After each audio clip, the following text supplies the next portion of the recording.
Well, good morning, everyone, and welcome to a most special Grand Rounds of the year, the 23rd Annual William Winters Lectureship.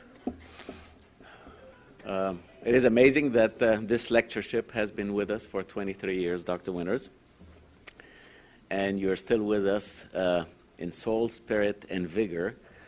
And I really think Dr. Winters has been the role model for many physicians in this city, in the country, and has accomplished so much in his lifetime that we indeed try to emulate and follow in his footsteps. We will get to introducing certainly our very special speaker, but today is special in so many ways. I just want to recount a few things and our blessings that Dr. Winters is among us and has accomplished so much that we strive to do as well during our tenure in academic medicine or clinical medicine as much as you have done, Dr. Winters. Few things I'm not going to recount, you have them in front of you, but few things for us to recount as to some firsts. First one, to bring echocardiography here in the same, actually in the adjacent building at Methodist Hospital in the basement, echocardiography in the 1960s. To bring, with another colleague, angioplasty to this institution in 1980. Founder of the Houston Cardiology Society, obviously president of the Texas chapter here, but of the American Heart Association, but also certainly president of the American College of Cardiology, whom we've tried to follow in his footsteps, and won so many awards. But let me tell you, it is just like wonderful, great red wine that with age you get even better and better. At least to me, some of his major productivity has occurred a little later in life. In addition to all his involvements in quality, in things nationally, he produced an amazing book, Houston Hearts, that really chronicles the birth and all the achievements in this medical center, and highlighting certainly Dr. DeBakey and all cardiovascular. And single-handedly has shepherded a new journal, our DeBakey Heart Journal, for the past 10 years, encompassing not only medicine, but also some poetry, some personal reflections. And for that, we are so grateful, Dr. Winters. Now, I said today is special in many ways. When we invited Dr. Brindis, and he could not make it the week before, and he said, well, I could do it on the 14th. And turns out that actually the 14th is Dr. Winters' birthday. So happy birthday, Dr. Winters.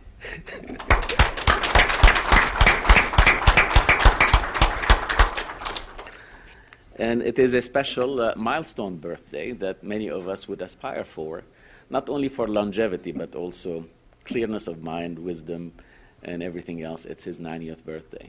So some of you, and many of you actually, were at his birthday celebration from his family, his lovely family, and introduced not only to his demeanor and wisdom, but how do you raise children, grandchildren, to be, I don't know, in sync, in love and in giving. And it was really a treat to be with you, Dr. Winters.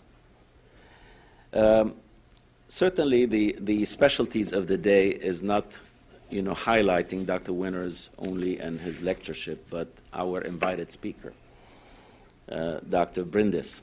Ralph Brindis is certainly very well known in the country and worldwide for his interest and his shepherding of quality in medicine, particularly cardiovascular disease, but it really spans the whole spectrum of quality.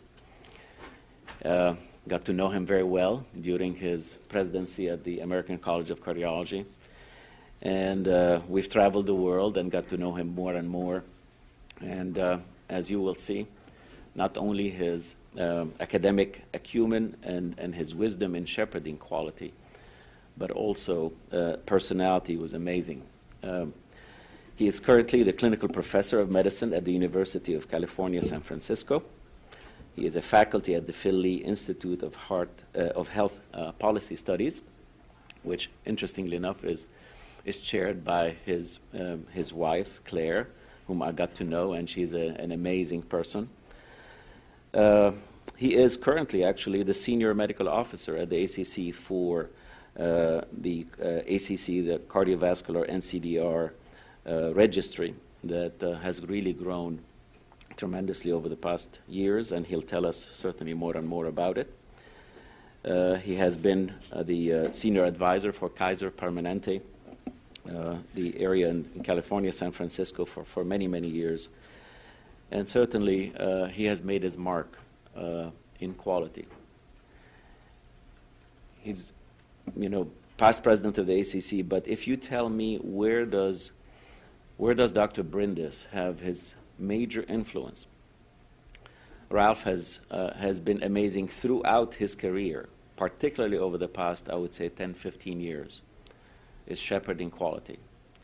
He is one of the fathers of NCDR, which is the National Cardiovascular Data Registry, along with Bill Weintraub. And just imagine about 16 years ago, Ralph, when you went to the Board of Trustees and say, well, we're going to start a registry here.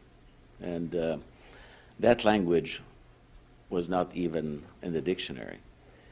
And I remember very well at the Board of Trustees trying to figure out whether really quality, number one, is important to measure. How do you measure it? And all the difficulties of that.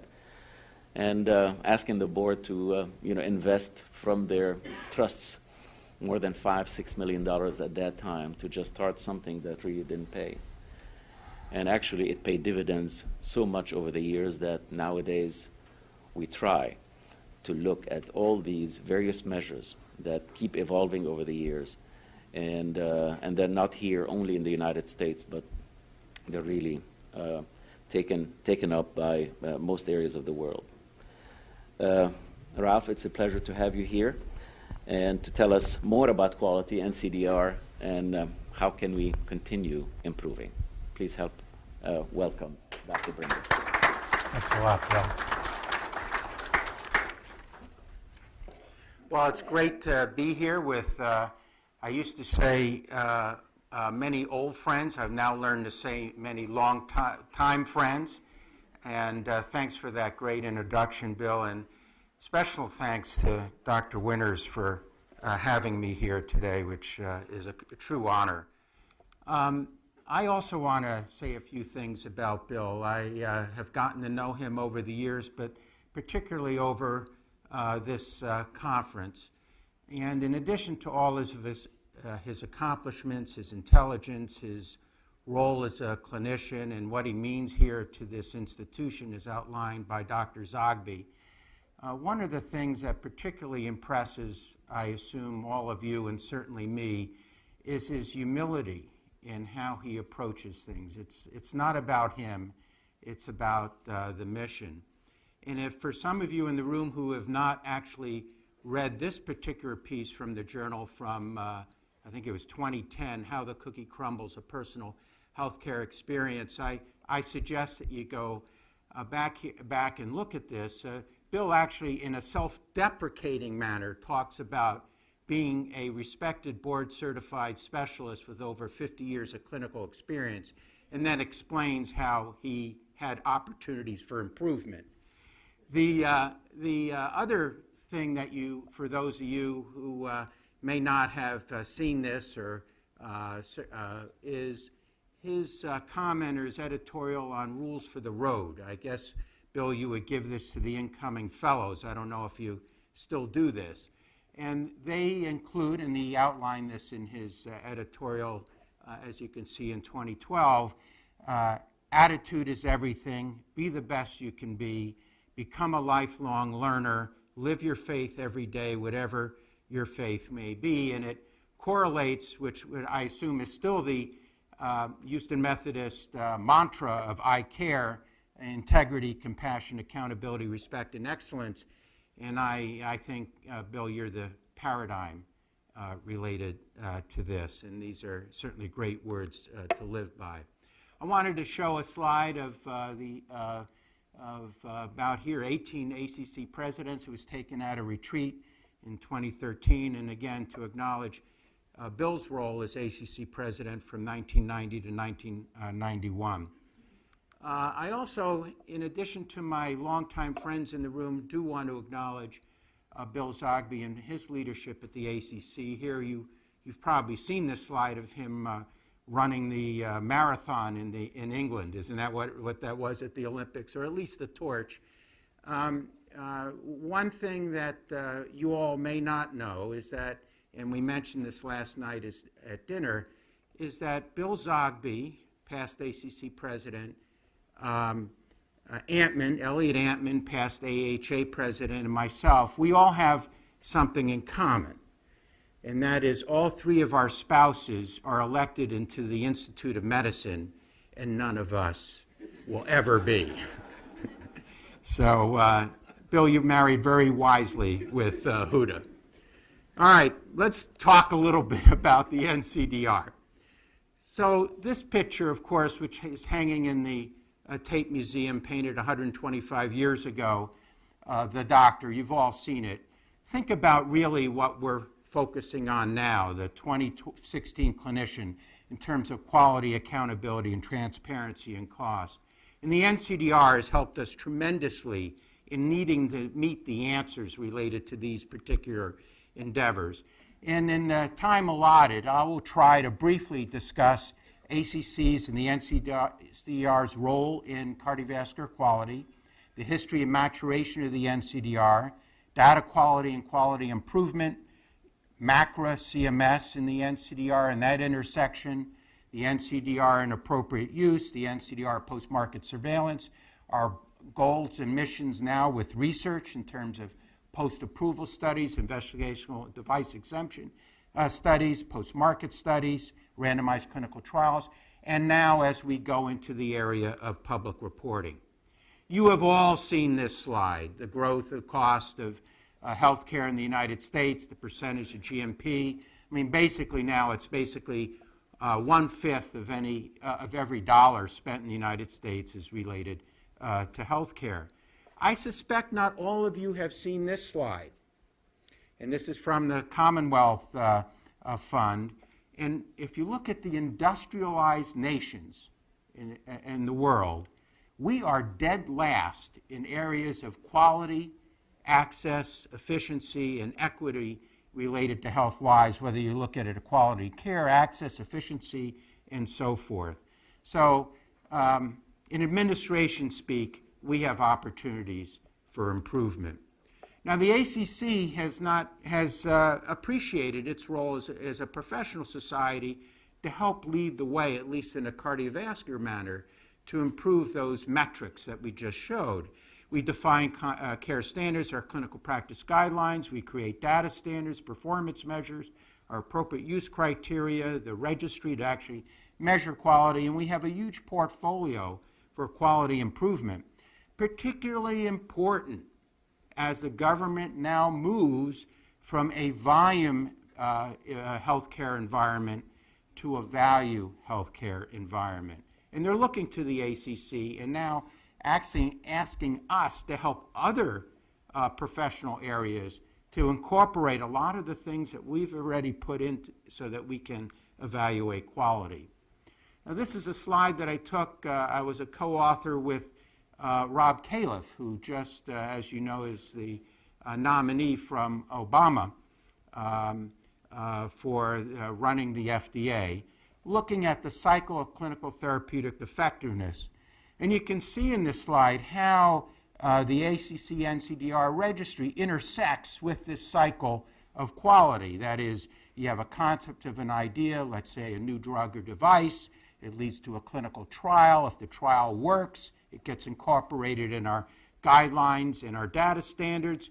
We then, if they're really important, class 1s, must-dos, aspirin, beta blockers, ACE inhibitors, become performance indicators. You and I go out and perform. We go out in our clinic, in the hospital, and do things.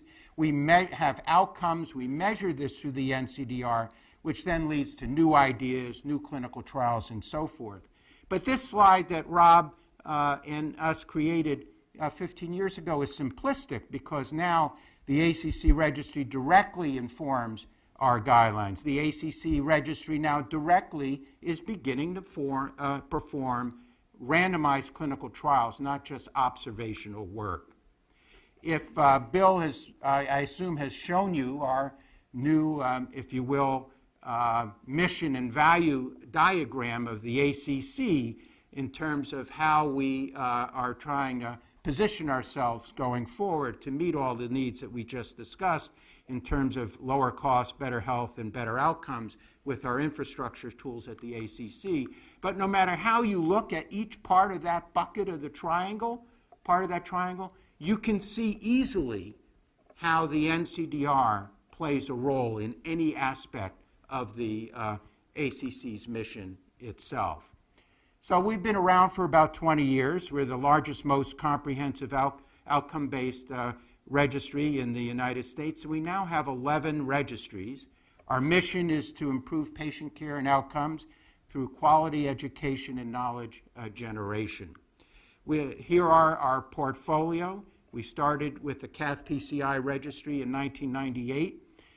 We have an ICD registry, a CARE registry, which is for carotid stenting and carotid endarterectomy, an MI registry, the ACTION registry, an ambulatory care registry called Pinnacle. IMPACT is for congenital heart disease in the cath lab. We have our percutaneous valve registry in partnership with the STS, and now we have a peripheral vascular registry, and also launched last year a diabetes registry. But literally 2 days ago, we had our first enrollment of a hospital for our left atrial appendage occlusion registry, and then this spring we'll be launching our AFib ablation registry. Again, you can see our portfolio. You can see that most of the registries are hospital-based, but some are outpatient. That is the Pinnacle registry, the diabetes registry, and you can see the marked breadth of how this has permeated all the hospitals and now many clinicians' offices throughout the United States. A nice paper, if you wanted to see the direction of where the role of registries, for example, in particularly performance measurement enterprise, was published in JACC this past October. It's not just a data repository where the data that we have is from our clinical data and other data sources, but the goals that we have in terms of the vision of the registries is not only for quality improvement, but also for technology assessment and clinical research, clearly developing a meaningful role in clinical practice in United States healthcare reform. In our early years, and as Bill points out, basically many trustees were leery that spending money in a black hole of the registry was a worthy endeavor of the college. We had one program. We had slow growth with early adopters, and our key innovation at that time was leading quality measurement and improvement in all honesty, a fee-for-service environment. Our early growth phase in the first decade of this century developed with more programs and participants, research and publications pipelines. We were no longer budget negative or neutral, and we actually had some revenue stream to support some of the other initiatives of the college. And a lot of these were related to some key innovations. Some of them were NQF, the National Quality Forum, making our PCI risk-adjusted mortality an endorsed NQF measure. Payers then came aboard. There was FDA interest and states' interest and other societal interests all working and collaborating together. When we think about where we are going, it's really going to be increasing the value of the NCDR for our patients, health systems, clinicians and legislatures and regulatory stakeholders. We need to work hard on decreasing the burden of data entry. We need to be able to agnostically harvest data from our electronic record to, if you will, populate our registry data elements. We'll be serving increasingly as a pre- and post-market research and surveillance program. We continually work on ensuring high data quality and performance improvement, and assess the environment for new offerings. Now, budget, interestingly, in last year, the NCDR represented a $40 million budget for the college. It's well over 30 to close to 40% of the college's budget, and it's growing. It's an amazing accomplishment. How many ACC members and other experts actually serve on NCDR committees? I actually view that the registry is the learning platform for the development of cardiovascular outcomes, new researchers in the United States. And the answer is there are 250 members on the committees. We just picked our new incoming committee members for the different committees on the NCDR, and we had, Bill, we had 1,200 applicants for those 250 spots. So I'm very proud of that. I won't go through this, but you can see we have a robust governance structure. Each registry has its own steering committee and research and publications committee. We have a science and quality oversight committee that helps assure continuity between the registries. We have steering committees that help set the program strategic direction and review our data reports and monitor our registry effectiveness. And then our research and publications committees, which are now have to review all the RPAs, research proposal applications, and fellows who are seeking to do studies with us, and decide what is worthwhile doing and queuing them up for funding within our analytical centers.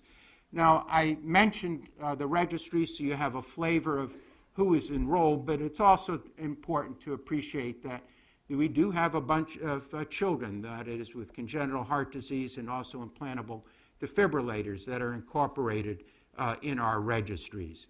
Collaborations are particularly important for the NCDR. So in the early days, we called it the ACC NCDR. And maybe one of my accomplishments was to say we can't do that. We have to cleave off ACC. If you want to be a national or international registry, you need to be able to have partners that are of all the stakeholders involved. It took a while to get the staff to stop saying ACC NCDR, but I think this is also one of the cornerstones of our increasing acceptance. And notice all of our different partners, and in particular, the FDA and CMS, which has become heavily reliant on what we do at the college with the registries. CMS uses us in terms of supporting coverage with evidence decisions, the example being implantable cardiac defibrillators and transcatheter valve therapy, but right now they're undergoing external review for left atrial appendage occlusion for the same mechanism. And we've been very involved with the FDA for post-market surveillance and post-approval studies and so forth, and they're looking to us. How did that happen? Well, the most important thing that had to happen is everyone, external stakeholders, health plans, regulatory bodies, had to feel comfortable with the quality of the data. And so we have a huge and important and effective data quality program. I won't go through this, but there's related to pre-data capture, data submission, post-data submission, including an audit program to assure accuracy of the registry data.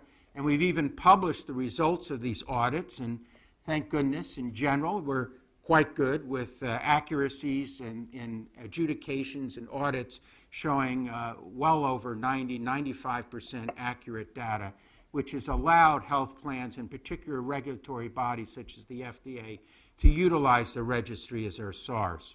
Again, we don't have time to go through the national audit program and how we put this in place, but it is just having the threat of the audit, I think, also improves quality. So related to this, a couple years ago, the FDA wanted to strengthen our national system for medical devices. And when it came out with its white paper, you can see that national and international device registries were viewed as a corner infrastructure tool with which to do that. And I will say that the NCDR not only is obviously in the central core of that, but we're also involved for the FDA in terms of evidence generation, synthesis, and appraisal, use in FDA discretionary studies, post-market studies, and post-approval studies as outlined on this.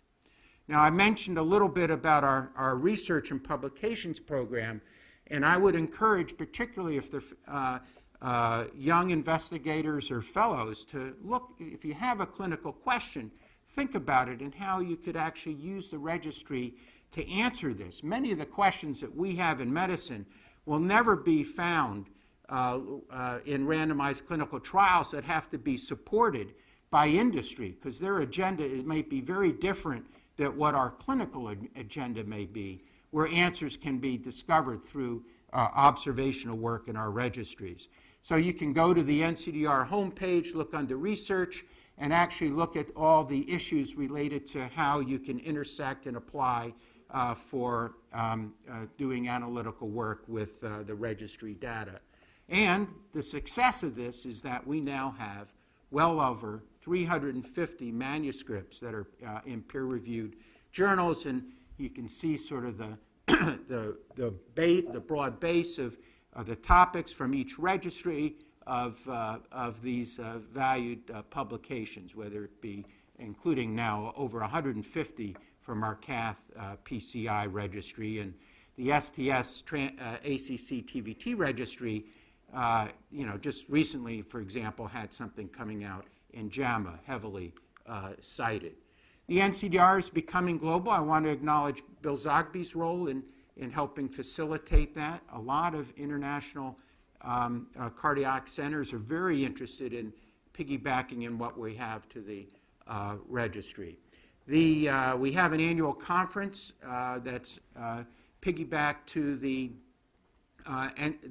annual ACC conference. Now has over 1,200 attendees.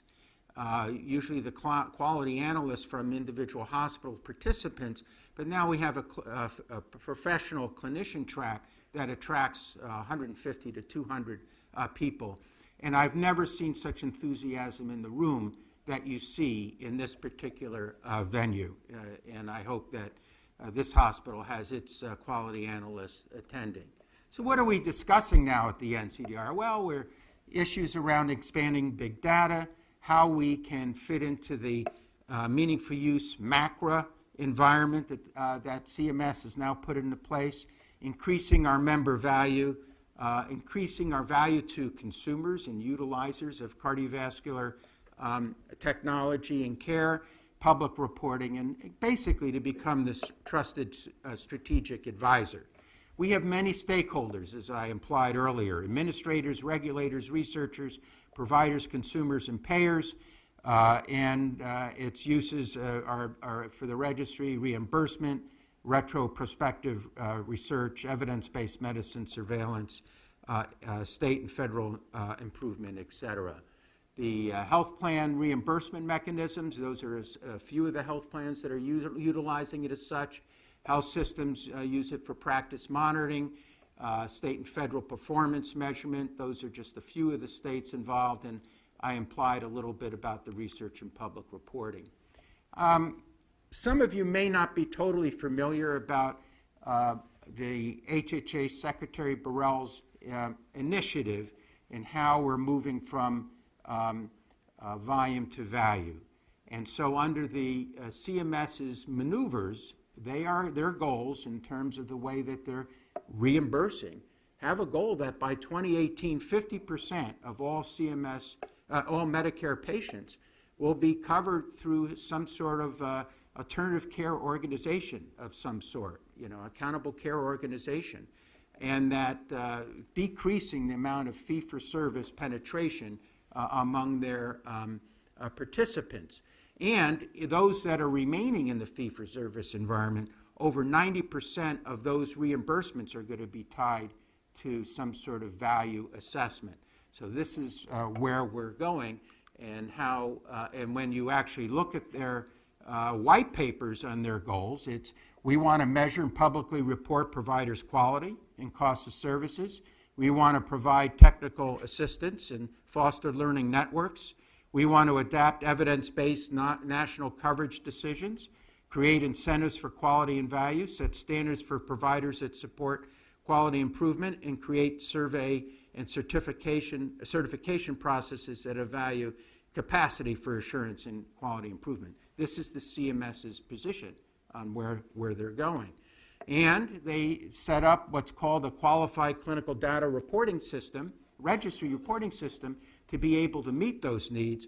And of course, needless to say, the NCDR has been certified as one of those qualified data registries. Just last month, a nice editorial by our present ACC President Kim Williams and Paul Casal and Bill Hodgson talked about their micro view of MACRA and how the ACC and NCDR will help.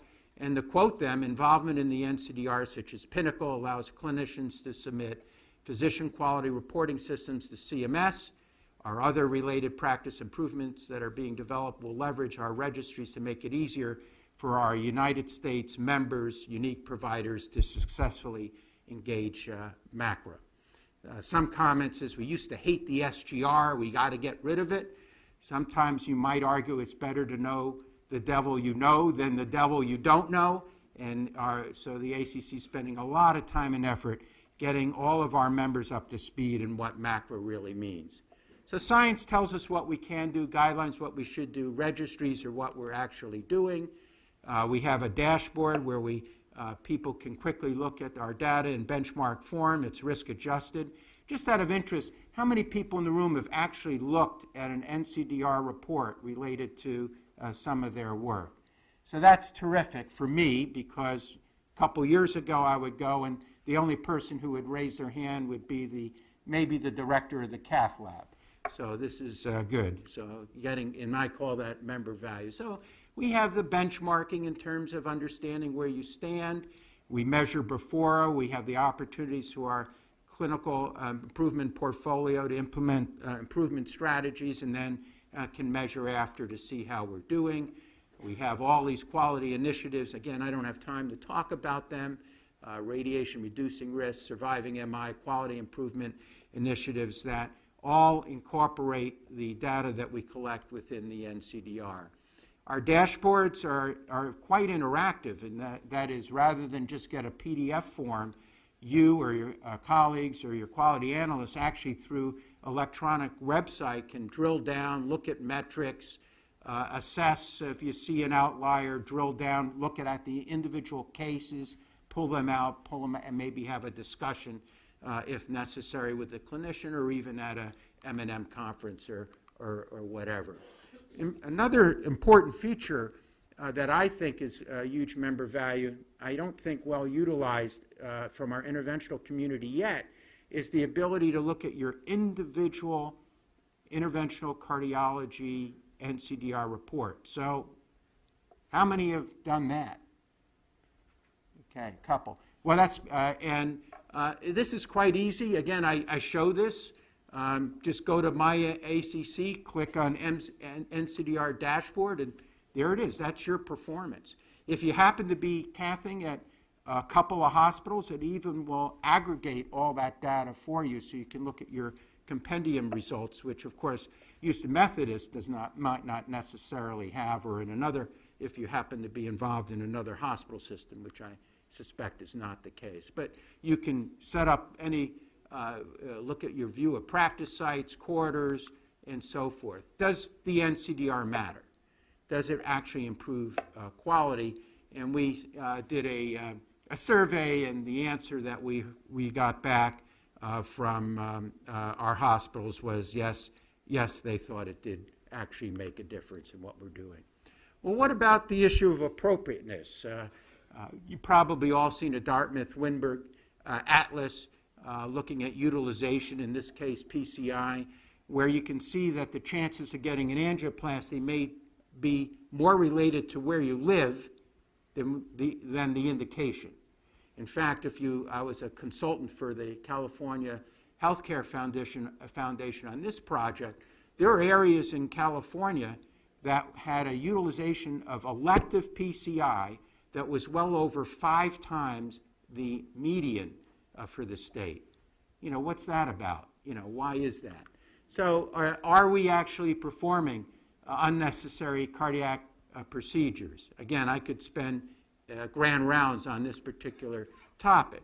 So the ACC decided, maybe we should be professionals, we should be the knights and not knaves or pawns, and actually develop appropriate use criteria related to coronary revascularization. A lot of people say, well, why the heck do you do that? You're trying to shoot yourself in the foot? And I'm going, well, if we don't do it, somebody else is going to do it to us, and I bet you we can do it better than some outside agency. So we not only have created appropriate use criteria, we actually measure it through the registry. And so here you can see in benchmark format, angioplasty appropriateness. And again, to my colleagues who said, why the heck you're doing this? And the answer is the train has left the station and it ain't coming back, so we better get this and do it right. In fact, you probably are familiar with some of these things. I don't know if this is occurring in Texas, but in New York, they're actually thinking of taking away payment for, quote, inappropriate angioplasty in the Medicaid population, and this is now popping up in the state of Washington also. And so these are important interactions that we're having with our own members, but also with outside regulators and payers to make sure that they're doing the right thing related to the utilization of appropriate use criteria. All the payers are demanding your data. The NCDR can't give it to a payer. We sign contracts of confidentiality, but your C-suite is giving it to them because it's part of the deal with payment. So just to let you know, they're demanding it. And our position related to appropriate use criteria data metrics is they should be used for measurements of patterns of care, population-based, not individual cases, and should not deny payment for an individual case. And we certainly at this point do not believe public reporting of appropriate use metrics should be permitted by health plans. But if you look at some editorials, in this case, Zeke Emanuel and Steve Pearson of ICER on physician autonomy and healthcare reform, it's a call to action. And they have said to the clinicians, physicians need to be proactive. We need to devise and propose our own models with cost and quality indicators that we'll be willing to be accounted for. Or maybe a better way is what Gail Walensky said, which is lead, follow, or get out of the way. Because, again, it's going to be done to us. I mentioned a little bit about the FDA and strengthening our medical device post-market surveillance and how they view the National Interventional Device Registries and being important. They've set up now what's called a Medical Registry Task Force, a public-private partnership called MD-EpiNet. John Rumsfeld and myself participate, Kathleen Ewart participate in that. I showed this slide again, how MD-EpiNet and post-market surveillance is intersecting with the NCDR. But this is an interesting project. Our present model related to post-market surveillance is you send in an adverse outcome slip or whatever, but we don't have a good system, or it's just now being put in place, where you have real-time assessment related to adverse outcomes of clinical of devices. And so Fred Resnick, a interventional cardiologist now at Lay Clinic, set up a Delta system that is now utilizing the NCDR data, where he can do in real time assess devices, in this case major vascular complications from a groin closure device, and see over time if it then becomes an outlier related to complications. So we can be able to pick up signals much earlier than we presently do in the FDA model. In fact, if you think about the Rialto lead story about ICDs, if we had the Delta system in place related to the ICD leads, we would have picked up the problem with this lead 25 months before the FDA picked it up and the company pulled it off the market. And that represents 70,000 people getting a lead that would not have occurred. And considering the Super Bowl in a couple of weeks, that's basically how many corporate people will be at the Super Bowl that we could have prevented getting a defective lead.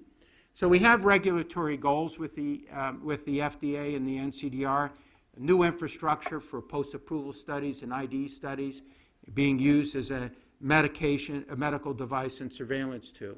You know, our old model is the FDA would approve a device for a certain narrow indication, and then us clinicians would use it for off-label indications. That doesn't mean off-label indications are bad, but we wouldn't have adequate data being fed back to us whether it was working well, and companies weren't really particularly interested in spending the money on looking at off-label indications. So now we've set up a system where through the NCDR, we are looking at all these off-label indications, which is going to inform clinicians and patients their value. I think this should be the way things go forward. We're developing a coordinated registry network that I've talked about that is speaking to all the other registries that are in the United States and international registries. The story, for example, on the metal-on-metal hip discovery that was bad was a collaboration between the British registry and the Australian registry pulling that data together. We had nothing to do with that in the United States. We were the beneficiaries of that international registry work. The goal is to take all of these people, let's say this is the Ngorongoro crater, everybody walking in their own direction, and have standards of elements all the same so that we can be more like the Serengeti migration in terms of assessing all these things. Or in the words of Fred Massoudi, we don't want to be big data. We really want to be big information. So the registry now is developing a clinical trial infrastructure. So we have a clinical registry program. We have baseline data site recruitment. We do a clinical trial and post-trial surveillance. And the registries are not only involved now in post-market surveillance and post-approval studies, but we're getting now approaches from industry in trying to see what we could help them in terms of pre-market phase 3 trials to help with the FDA. Again, in the interest of time, I can't go through all these, but you can see our partnership with the FDA and industry in doing these post-approval studies, and also some of our funded research in our early efforts, if you will, in randomized clinical trials. I will mention the alternative access IDE approval, though. So in the old days, the initial approval for TAVR was only for femoral use. And then later on, it was extended to apical. In the old paradigm, the FDA might make people to go ahead and do a whole new trial, may delay the access to a device for increased indications for additional 2 years. But the FDA said, do you have any data on this in your TVT registry? And we went and we harvested and realized we had 400 patients that entered that had alternative access. We had a bunch of patients, for example, valve-in-valve, that we had access to. And utilizing that data, the FDA felt comfortable in basically extending the label indication related to the technology that would not have occurred without the registry in place. So traditional clinical research studies, we have the benefits are obvious, the gold standard, the rigorous, the high level of randomization, high data quality, et cetera. But they're expensive. and they exclude a lot of patients, not the patients we're taking care of. So we've created a National Cardiovascular Research Infrastructure, the NCRI, through an ARA grant, working with the Duke Clinical Research Center. And the goal is to improve cardiovascular research. Again, in the interest of time, I can't spend much discussion on this. But if you look at the traditional approach of randomized clinical trials and the novel approach of using registries for randomized clinical trials, our recruitment can be shorter. Our site training support is easier because you're building on existing training structures.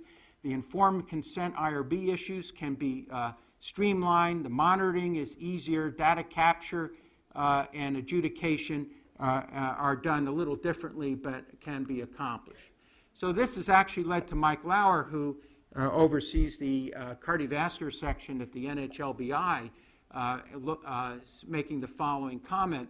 The randomized registry trial represents a disruptive technology, a technology that transforms existing standards, procedures, and cost structures.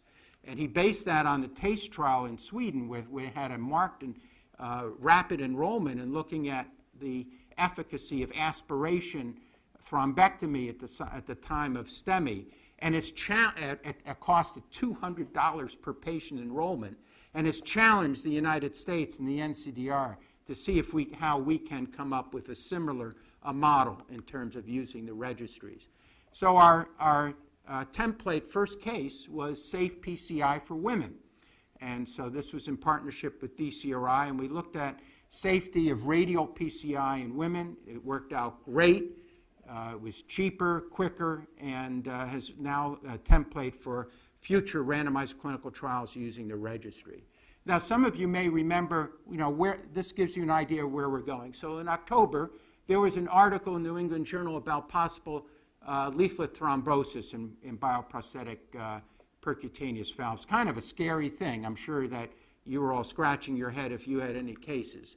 And then the FDA sent out a MedWatch, please let us know if you have this problem. I mean, that's, if you will, their old model.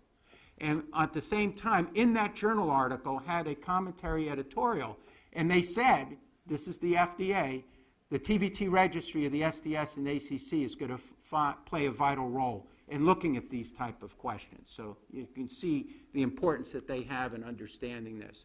And when you look at the TVT registry structure, this is a very unusual paradigm where we actually have on our steering committee, we don't have industry on our steering committee, but we have the FDA pre- and post-market and CMS on our steering committee helping guiding us. Can you imagine the power when industry comes in the room and has to figure out should they partner with us and they see who's sitting around the table, what the answer is in that? Amazing. I am cognizant of the time. I just wanted to mention a little bit about what we're doing with public reporting. So the ACC, again, we could either do it or not. Damned if you do or damned if you not. But we realize we should because there's a lot of noise out there. I mean, you could go to Angie's List and Yelp and learn about Houston Methodist. And I think you'd rather not have yourselves be rated by your actual clinical data. So we took this on. We have a policy statement. We have a public reporting advisory group that came up with key principles. And we have now launched, through the NCDR, our foray into public reporting using the NCDR data from, in this case, ICD data and PCI data. The first iteration, just released in November, was on 6 individual process measures, 2 composite measures, and also procedural volume. You can go on a CardioSmart, our patient website, and find your heart a home and see those hospitals that agreed to report their data after vetting it and looking at it, how that is. As we launched in October, November, we now have already 180 sites, hospital sites that have committed to voluntarily report that, and I suspect it's increasingly since then. So I thought I'd show you your hospital. So you can go on CardioSmart and find Houston Methodist. I hope it has the address correctly. And then it tells you what it participates in, which registries you're all participating in. You're quite active and in a lot of things with the NCDR. But it also points out that you're not yet have made a decision to do public reporting related to those efforts. And again, everybody's trying to sort this out, and I appreciate this. This is early in the game.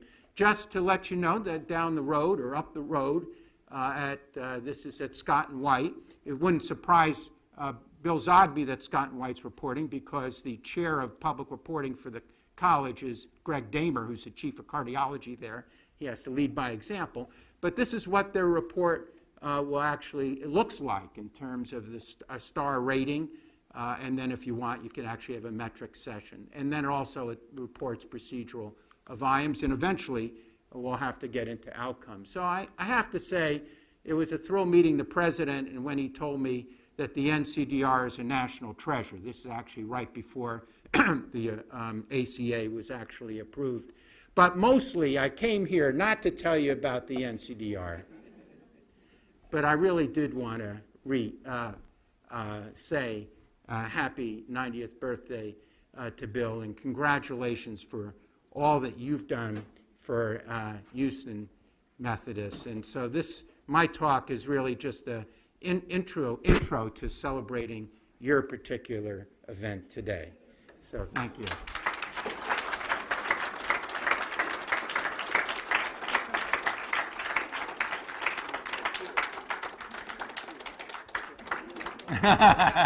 Wait a minute, show it over here so the camera can see it. Right there, right here. Roger, do they see that? No.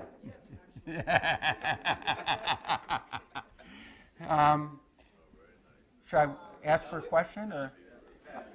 Birthday to you, happy birthday to you, happy birthday, dear Bill, happy birthday to you.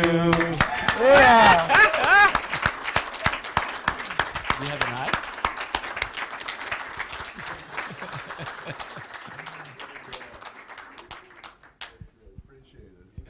No. You can say a word or two. Thank you, everybody. It's a little hard to believe, 90 years, but thank you. I appreciate it. And it's been a real run. I hope there's some more. Thank you all. I'm personally happy to come back at your 100th and just let them know how the NCDR is doing. And again, after we're done, please have a piece of cake, although my wife would hope that there's no sugar in it. She's a member of the sugar police.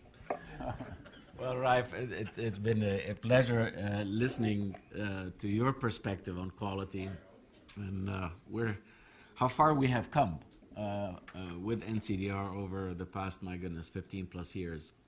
An integral part of what we do and how we measure ourselves. Questions? Miguel.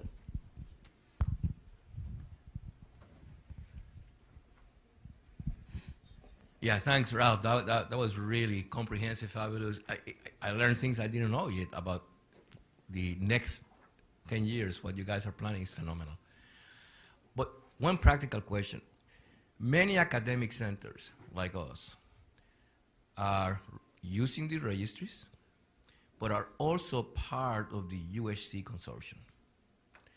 And in that metrics, that one uses mostly diagnosis by codes.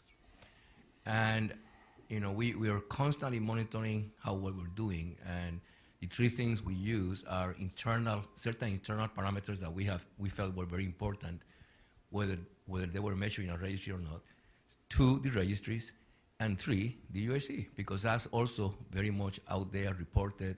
U.S. News and World Report uses that data and so on. And we often find that we may be looking much better, for example, in USC than we may look in the registries. And of course, the reason is pretty obvious. USC is using a code, diagnostic code by billing, where the registries are using data that is very detailed and so on. But my question to you is, had there been any conversation with them in terms of how this maybe eventually develop some sort of more common way of looking at these things? Because they are also at a powerhouse. they cover a lot of academic hospitals, and they're used also by a lot of other agencies looking at that particular data. So, and I noticed that they are not listed as partners in these slides. Yeah, so I think you nailed why the college thought we should get into this space. A lot of the external evaluators are not transparent in the tools with which they are actually using. It's a proprietary tool. We think you should be transparent while you do the evaluation. You know, Health Grades and these some other organizations, you know, your hospital could be 5-star on one and 1-star on the other. I mean, that's nuts. I mean, it's totally nuts, and they're not transparent. And that's probably why the Board of Trustees understood why, told the NCDR to get involved in this space. This wasn't an NCDR effort. We're the infrastructure. This is an ACC effort. That's an important point.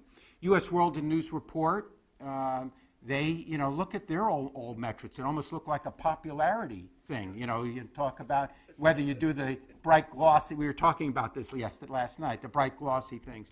But they're now getting interested in trying to get clinical data. So STS is feeding them data, and we were debating about being partners with them. Does anybody, the surgeons have to be familiar with, what's it called, ProMedica. And that data is horrendous. They have the attribution of you're at the wrong hospital, you're doing the wrong cases. It's garbage, right?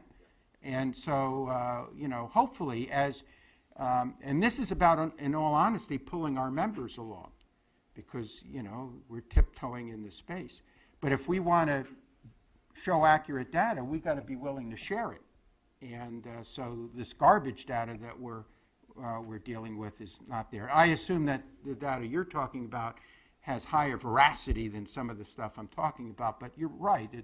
There's this discordance that we need to get rid of. Thank you for the powerful talk. I have two questions. One is a philosophical question. I'm going to go with that first.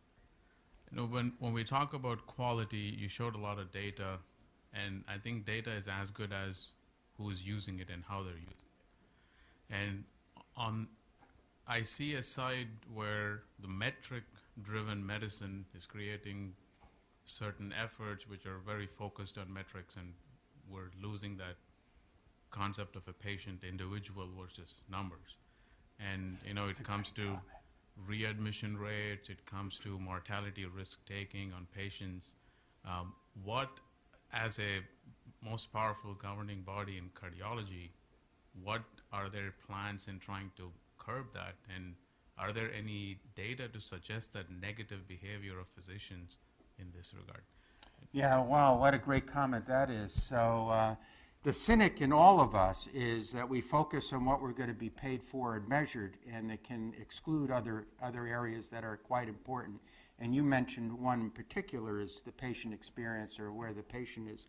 Interestingly, I'm involved as a consultant on a project with CMS in creating a patient-centered reported outcome.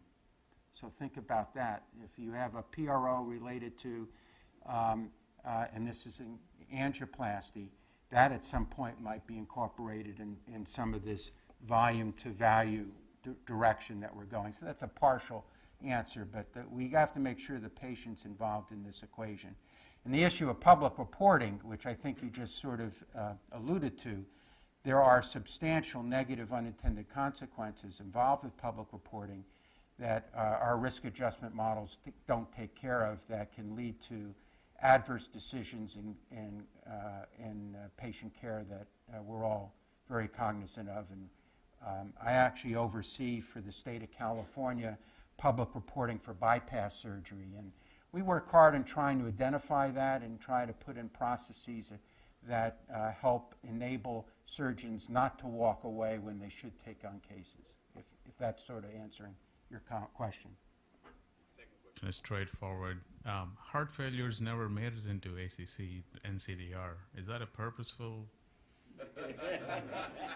So that's you actually hit a sore point with me. You could argue that we have a little bit in ICD, in our ICD registry, but AHA has a heart failure registry. Our ambulatory care registry intersects with proper drug utilization in the heart failure space. I don't know if I'm probably going out of school a little bit, but we're having discussions with Intermax, and you get the drift of the direction that we need to go, if that sort of answers the question. So Ralph, that was, as expected, excellent. Now, my peeps are going to be kind of disappointed if I don't ask you some unpleasant things. Go for it. So, two things. First of all, I'd like you to comment on data granularity and integrity, obviously with a more liberal auditing policy. What kinds of questions, as we venture into registry-driven randomized trials, can we answer versus what kind of questions can't we answer? And then number two, you made a superb case as to why this kind of organization is needed.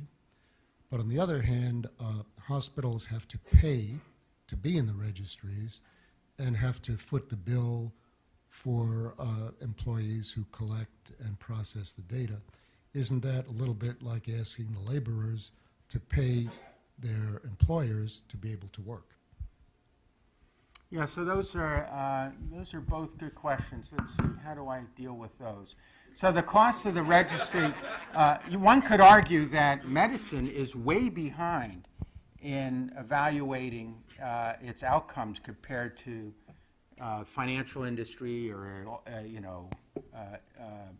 any industry.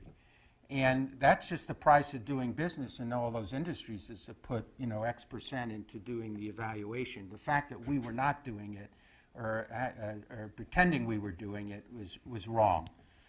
The cost of enrollment in the registry is trivial. Now I'm doing an infomercial. So, it's like $5,000 or something. So that's not much for what you get. The real cost, first year for the TVT registry, but for most registries it's in the 5,000 range. The real cost, though, as you point out, is the cost of the FDs, the quality analysts, or the software vendors and all that other stuff. I'm hoping that over time, as we are getting better agnostically pulling data from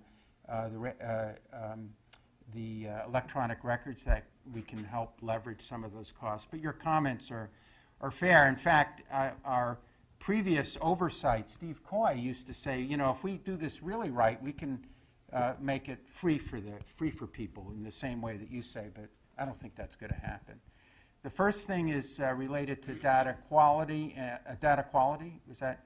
Yeah, what can we answer? What should we not try to answer? Can we answer? So the bottom line is the gold standard is a randomized clinical trial. But you can use the registry as the basis for such. When the concern is when the endpoints are really high risk endpoints. Let's say TAVR, stroke, bleeding, whatever. You need to make sure that you have a really good process in place related to adjudication.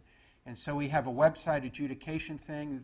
Then they have to be double checked by the clinician at that site. And again, the FDA wouldn't allow post-approval studies or IDEs if they weren't comfortable overall with the process. I'm not sure I really answered your whole question. I was asking, what are the things we're going to stay out of? Give an example.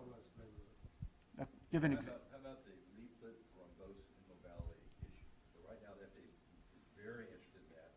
They need some sort of cover because they're getting very good about improving things quickly. And Ron Waxman from Washington sent a study into the FDA. They said it's okay. Immediately, Edwards and Medtronic jumped all over him. They're going to do their own trials because they want the trials to be their way. Should this type of registry with a randomized trial be run through the ACC or should it be run through industry? I wish you were on some of those phone calls for the last couple of months. So I'm listening at a distance. So I'll. This is a very interesting debate. So the FDA wanted us to run these trials. I'll leave it at that. And then eventually industry worked with the FDA behind us, on our back, and said, this is how we like to handle it. I mean, the stakes are so high for them. Yeah. You could understand that as they're, we're feeling each other out in terms of our comfort level. When we run the trials for them for their post-approval studies, we have control over the data. Yeah. And it's all about data control. So the stakes are so high, they didn't want to relinquish the control of that. I want you to know that was to the disappointment of the FDA, but they had to work with industry in solving that. Nevertheless, Pam Douglas is working with us and DCRI in looking at this question, and I can't tell you those answers right now, but it'll be submitted as a late-breaking trial. Looking at the registry, assessing to the best we can our observational data, independent of being able to do the clinical trial that we recommended from the TVT steering committee to the FDA. How's that for an answer? Well, so the other side of that coin is Neil and I are responsible for running these trials here and getting our research people paid for. And when Ron called me about the trial, I said, I love the trial. What's going to be the funding? There is no funding. And that becomes problematic. Because if Neil and I don't generate some funding, then there is no mission next year for our research. Got it. I mean, I agree. It's a really tough call. I don't know the answer myself. Last question. Ralph, first of all, thank you. Great presentation and the perfect day to give this presentation. In the Heart Center, we have like 40 different registries and databases, and you're way ahead of the curve for most of them. If I was the CEO of the hospital, I'd say the ultimate database is going to be Epic or whatever medical record that you're going to have going forward, and that's where we're going to put our money. And because you guys live in the cardiovascular world, he lives in the world of every different specialty in this hospital. Why should we invest in specialty and subspecialty databases and say to you, this is where we're going to put our data. You figure out how you're going to work with EMR companies down the line, but that's where we're going to put our money. And do you see this as a threat, or do you see this as incremental value to registries like the NCDR going forward? Are you ready? Yep. Yes. Because you do the SWOT analysis. That was, a very insightful statement. You do the SWOT analysis, it's sort of, Epic is both our friend and enemy because they could naturally incur on a lot of their space. So that's why. Notice how I said we are not a data repository. We are, we're data information. It's different. So we bring value to the table on how to look at that data. So independently on the important collaboration that needs to occur with electronic health records and auto-populating the registries, the value that registries themselves bring to the table will be hopefully our sustainable model of the future. But I totally get what you're saying. You're right on target. With that, thank you very much, Ralph, for an amazing presentation. Happy birthday. Happy birthday.